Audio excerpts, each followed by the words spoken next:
Welcome back to Muffy Malone Brewing, where today we're going to be doing something a little bit different. We're not going to be brewing a beer, but better yet, we're going to be brewing a kombucha. I'm going to be calling this one the BOOZY BOUCH, because essentially, after we finish brewing the kombucha, we're going to be turning it into booze. For our first step today, before we get brewing, because I'm going to be using my system that I would normally be using for beer, and I want to make sure that all of the components that I will be using are sanitized, I'm actually going to start by running my pump through with some boiling water, get it to go through the pump, through the chiller, and just make sure that everything is sanitized, because after we have steeped our tea today, we won't actually be bringing it back to a boil, as opposed to a normal beer where you will steep your grains and then bring it up to the boil. So we'll start by just getting some boiling water running through all of our components. While that's happening, I'll just run through some of the ingredients I'm going to be using today. So here I have my teas. There's a mix of English breakfast, some black tea, there's a little bit of green tea, and I've added just a little bit of turmeric and ginger tea, just to give it that little bit extra flavour. We have our sugar, which we're adding in, and then we've got here a very, very big SCOBY that I've had hanging around for quite a while now, and some of our starter liquid. So now that we've had the boiling water running through all of our equipment, making sure that everything's nice and sterilised, we can now pitch our tea. To be doing that today, I'm going to be using a brew bag as a really effective for the grains, and I think they'll work perfectly with the tea. So just going to get that in now.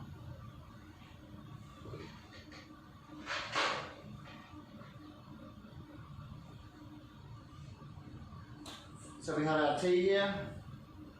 Gonna get that straight in.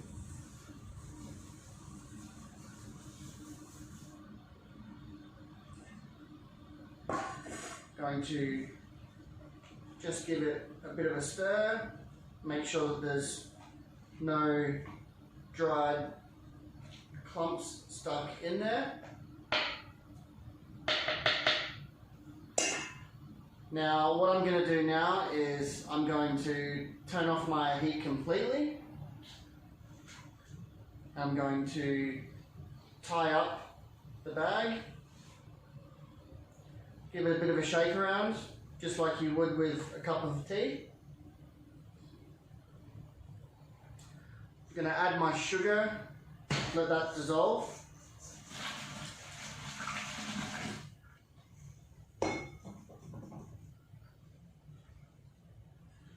Just give that a stir on the bottom, make sure that nothing is stuck.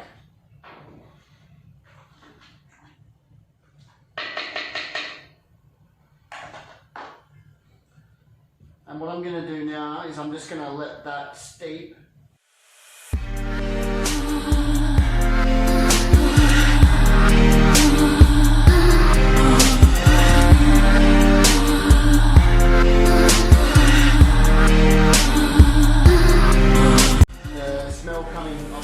Even though it's a pretty simple combination of teas, is pretty amazing, so I'm really excited for that. What I'm going to do now, I'm just going to pull the tea out, let it drain off a little bit, and then I'm going to start recirculating it through the chiller to bring it back down to safe temperature to add our SCOBY and our starter liquid. Okay, so we've got that recirculating now. We'll let that try and cool back down, and probably get it to hopefully about 20 degrees.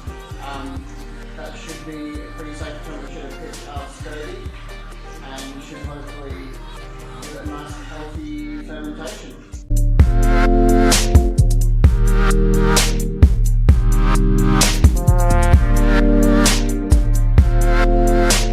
Okay, so we've had our tea cooling down now for a little while, and it's time to transfer it into our fermenter. For this, I'm just using one of the regular fermenters that I would normally use for my beer. So just going to transfer that over, pump back on, and get that transferring.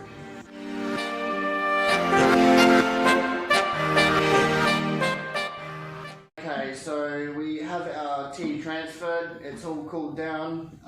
It came down to about 23 degrees, but that should still be okay to get our SCOBY and our starter in. So just going to start by pouring in the starter. But before I do that, I'll just mention the reason why this is red is because the last time I made a kombucha with this SCOBY, I experimented with using fresh berries in the tea. For this kombucha, we will be flavouring it later with similar flavours and colours. So I'm not too worried about that changing its appearance now. So I'm just going to pitch anyways. So we'll get that straight in.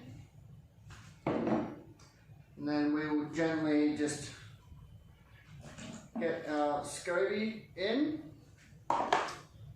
And unlike brewing a beer traditionally where you would put the lid on and put an airlock in, you actually want the tea to be able to breathe.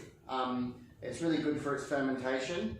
If you close it off, then it won't get the oxygen it needs to sort of get going. So I've got this breathable white cloth here, which I'm just going to pop over the top. So I've got a piece of string here. Just going to tie that on around the top, and that should keep out any bugs or stop anything from falling into there.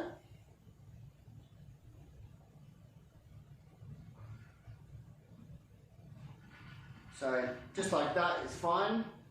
So I'll probably let this go now for anywhere between 7 to 10 days.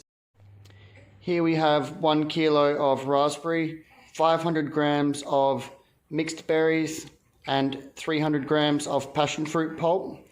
It's all just some frozen fruit bought from the store. We have a kilo of sugar, which we're going to add to our fruit and then cook down. And then here we have our yeast starter coming along. Okay, so as you can see, our sugar and our fruit are starting to melt and cook down. So just going to bring that up to a boil, and then we'll let that boil out for a little bit, and then we'll get it ready to cool and go into the kombucha. Okay, so you can see at this point we're at a rolling boil. Even if I stir it, it still remains at a rolling boil. That's pretty much what you are looking for. If you want to boil it like that for between 5 to 10 minutes, just to boil off some of the water from the fruit and try and get a really nice condensed syrup, and then it'll be ready to cool down and pitch into your kombucha.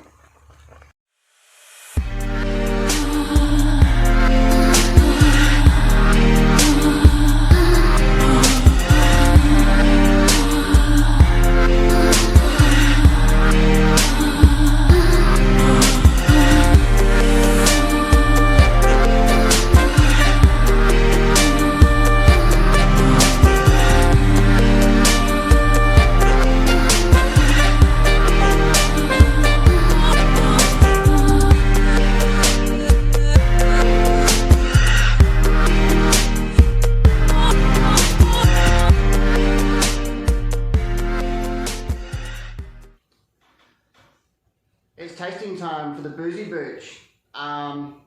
Really happy with the way it's turned out. Had a bit of a moment there where I thought it could have gone a bit sideways for me, but it's turned out to be really good. So it came down to 9.96, so for 4.7%.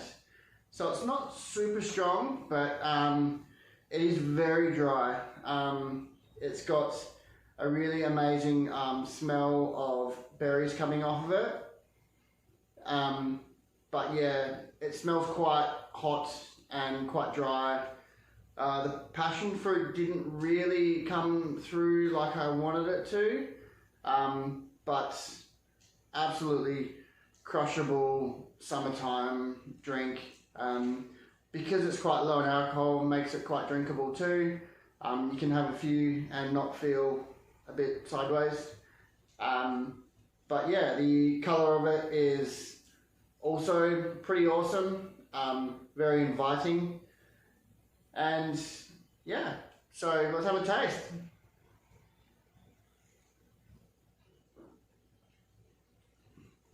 Once again, super dry on the palate. I think next time I do it, I'd probably steep my tea a little bit less. I steeped the tea quite heavy and it kind of left it with a bit of a residual tannic flavour. Which I think would be better if it wasn't there. Maybe like a little bit more sweetness would probably just top it off that little bit better. But all in all, I'm quite happy with it. Really looking forward to playing a bit more kombucha in the future. Now that we've done one and learned how to, you know, ferment it and actually get booze out of it. So yeah, but for now it's really good, really light, really summery, and yeah, I'm really happy with it. So I hope you've enjoyed the video. If you haven't yet liked and subscribed, please do. And if you've watched one of my other videos and you've liked this one, it'd be great to see a bit of comments, support, any recommendations or things that you would like to see in the future. It would be really good to start communicating and seeing what you guys would like. Got some really exciting stuff coming up in the future, so make sure you hit the subscribe button and we will see you in the next video. Cheers!